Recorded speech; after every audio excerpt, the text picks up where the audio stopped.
The Third Testament, Section 9. Teachings of the Divine Wisdom. Chapter 44, Life in the Divine Sense. The Necessary Balance. 1. To everyone his destiny is marked out by his spiritual task and his human task. Both are to be in harmony with each other and strive towards a single goal. Verily, I say to you, I will not only evaluate your spiritual works but also your material works. For in them I will discover merits which help your spirit to reach me. 171:23.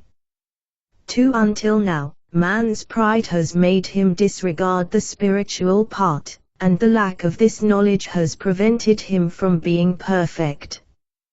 3. As long as man does not learn to maintain his physical and spiritual powers in harmony, he will not be able to find the balance that is to exist in his life. 291:26-27. 4. Disciples, although you live in the world, you can live a spiritual life. For you should not think that spiritualization consists in turning away from what is according to the body, but in bringing human laws into conformity with divine laws. 5. Blessed is he who studies my laws and knows how to unite them with human laws into one, for he will be healthy, strong, generous and happy. 290:26-27. Good and perishable pleasures. 6. I do not tell you to turn away from your earthly duties or from the healthy pleasures of the heart and the senses. I only ask you to renounce that which poisons your spirit and makes your body sick. 7. He who lives within the law does what his conscience prescribes. He who spurns the permitted pleasures in order to throw himself into the forbidden pleasures, even in the moments of greatest pleasure, wonders why he is not happy nor finds peace. For from pleasure to pleasure he sinks deeper and deeper until he perishes in the abyss without finding true satisfaction for his heart and spirit. 8. Some must succumb and empty to the last drop the cup in which they sought pleasure without finding it, so that they may hear the voice of him who always invites them to the banquet of eternal life. 33:44-46. 9. The scientist cuts with a reverent hand a fruit from the tree of science, without first listening to the voice of his conscience, in which my law speaks to him, to tell him that all the fruits of the tree of wisdom are good, and that therefore whoever picks them may do so only for the good of his neighbor. 10. The examples I have given show you why mankind knows neither the love nor the peace of that inner paradise which man should have in his heart forever because of his obedience to the law. 11. To help you to find the same, I am teaching the sinners, the disobedient, the ungrateful and the arrogant, to make you understand that you are endowed with spirit, that you have conscience, that you can fully judge and evaluate what is good and what is evil, and to show you the path that will lead you to the paradise of peace, wisdom, infinite love, immortality, glory and eternity. 34:15-17. 12. Man does not always interpret my teachings correctly. I have never taught you to disregard or fail to enjoy the good fruit which my laws approve and allow. I have only taught that you should not strive for the unnecessary, the superfluous, and love it still less, that you should not make use of the corruptible, the unlawful, as of fruits beneficial to the spirit and the body. But all that which is permitted for the spirit or the heart and serves it for the good, I have recommended to you because it is within my laws. 332:4. 13. Much time had to pass for mankind to reach spiritual maturity. You have always succumbed to the two extremes, one has been materialism, through which you seek greater worldly pleasures, and this is in reality detrimental because it keeps the spirit from fulfilling his task. But you must also avoid the other extreme, the mortification of the flesh, the complete denial of all that belongs to this life, for I sent you to this earth to live as men, as human beings, and I have shown you the right way, so that you may live in such a way that you give to Caesar what is Caesar's, and to God what is God's. This is the only way to live. 14 I have created this world for you. With all its beauty and all its perfection I have given you the human body through which you are to develop all the abilities I have given you to reach perfection. 15 The Father does not want you to deny yourselves all the good that this world offers you. But you should not put the body above the spirit, for the body is corruptible, but the spirit belongs to eternity. 3 5 8 7 9 Blessed and unblessed wealth. 16 If it is my will to make you owners of earthly goods, I grant them to you so that you share them with your needy brothers and sisters, with those who have no fortune or support, with the weak and the sick. But many of those who have nothing on earth can let you share in their spiritual goods. 96, 27. 17 I want all things to be yours, but that you make conscious use of what you need, that you may know how to be spiritually rich and possess much in the material world, if you make good use of it and give to each his true value and rank. 18 How can the spirit of an immeasurably rich man harm himself if what he possesses is for the good of his neighbor? And how can a mighty man harm himself when his spirit knows how to withdraw on occasion to pray, and he is in communion with me through his prayer? 294, 38. 19 Do not say to me, Lord, I have seen poverty among those who follow you. But among those who do not even remember you, nor speak your name, I see abundance, pleasures and pleasures. 20 My people should not take these cases as proof that he who follows me must necessarily be poor in the world. But I tell you that the peace that those who listen hear and spend a part of their lives doing good do not know those whom you envy so much, nor could they obtain it with all their wealth. 21 Some know how to possess the goods of the world and those of the Spirit at the same time. Others are not given those of the world because they forget those of the Spirit, and still others are only interested in those of the world because they think that divine laws are an enemy of earthly riches. 22 Goods are and remain goods, but not all know how to apply them properly. You are also to know that not all of what many possess, I have given them. Some have received what they have received from me as compensation, just as there are others who have stolen all that they possess. 23 The best proof that men can have of their duty in life is the peace of the Spirit, not the tinkling of coins. 197, 24-27. 24 When I say to you, ask and it will be given to you, you ask me for earthly things. But truly, for how little you ask me. Above all, ask me for all that is for the good of your spirit. Gather no treasures on earth, for there are thieves here. Gather treasures in the Father's kingdom, for there your wealth will be safe, and it will serve the happiness and peace of your spirit. 25 The treasures of the earth are the riches, the power, and the titles of false greatness.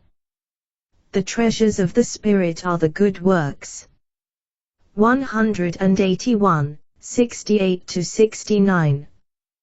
26 The proud man believes to be great without being so, and poor is he who makes do with the unnecessary riches of this life without discovering the true values of the heart and spirit.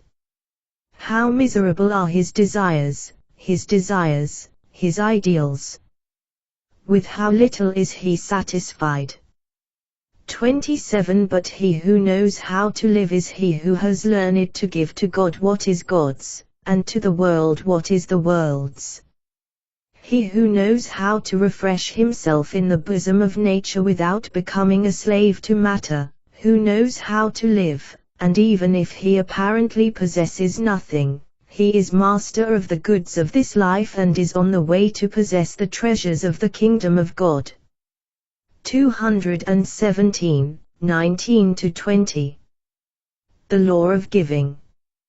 28 If men had faith in my word, carrying me in their hearts, they would always have that sentence of mine present, which I once said to the multitudes who listened to me, verily, I say to you, even if you only give a glass of water, this will not remain without reward. 29 But men think, if they give something and get nothing in return, they preserve what they possess by keeping it for themselves. 30 Now I tell you that in my righteousness there is a perfect compensation, so that you never fear to give away anything of what you possess. Do you see those people who collect and accumulate treasures and do not let anyone share in their possessions? Those people carry a dead spirit within them. 31 On the other hand, those who, until the last breath of their existence, have devoted themselves to the task of giving their neighbor all that they possess, until they saw themselves in their last hour alone, abandoned and poor, these have always been led by the light of faith, which has shown them in the distance the nearness of the promised land where my love awaits them, to give them a compensation for all their works. 128, 46-49. 32 Come near so that I may raise you to true life and remind you that you were created to give, but until you know what you carry within you, it will be impossible for you to give to him who needs it. 33 See how everything that surrounds you fulfills the mission to give. The elements, the stars, the beings, the plants, the flowers and the birds, everything, from the greatest to the no longer perceptible, has the capacity and the destiny to give. Why do you make an exception when you are most endowed with the divine grace to love? 34 How much more must you increase in wisdom, in love, in virtue, and in skill, that you may be light in the way of your younger brothers and sisters. What a high and beautiful destiny your Father has given you. 262, 50-52. The fulfillment of duties and tasks. 35 In the third age my spiritual teaching will give the Spirit the freedom to spread his wings and rise up to the Father to offer true worship to him. 36 But man, as a human being, also has a service to offer to the Creator, and this tribute consists in the fulfillment of his duties on earth, by obeying human laws, showing morality and good judgment in his actions, and fulfilling the duties of father, child, brother, friend, lord, and servant. 37 Whoever lives in this way will honor me on earth and will allow his spirit to rise up to glorify me. 229, 59-61. 38 Whoever evades the burden of his task, whoever strays from the right way or disregards the commitments which his Spirit has made to me, in order to take on commitments according to his taste or will instead, will not be able to have true peace in his heart, since his spirit will never be satisfied and calm. These are those who seek everlasting pleasures to forget their torment and restlessness, deceiving themselves by false joys and fleeting satisfactions. 39 I let them go their way because I know that even if they go away today, forgetting me and even denying me, they will soon understand the meaninglessness of the world's riches, titles, pleasures and honors when reality awakens them from their dream of greatness on earth, when man has to face spiritual truth, eternity, divine justice, from which no one can escape. 40. No one is unaware of this, since you all possess a spirit who, through the gift of prescience, reveals to you the reality of your life, the way laid out for you, and all that you are to realize on it. But you absolutely want to release yourselves from every spiritual vow in order to feel free and as masters of your life. 318, 13-15. 41. Before your spirit was sent to this planet, it was shown the fields, it was told that its mission was to sow peace, that its message was a spiritual one, and your spirit looked forward to it and promised to be faithful and obedient to its mission. 42. Why are you afraid to sow now? Why do you now feel unworthy or unable to do the work that your spirit so enjoyed when it was given to him? Because you have allowed passions to block your path, thus denying the spirit the passage, seeking to justify his indecision with childish reasons. 43. Do not come empty-handed to the valley from which you came. I know that your suffering would then be very great. 269, 32-34. 44. To each one is assigned a number of spirit beings which he is to guide or nurture, and this task does not end with physical death.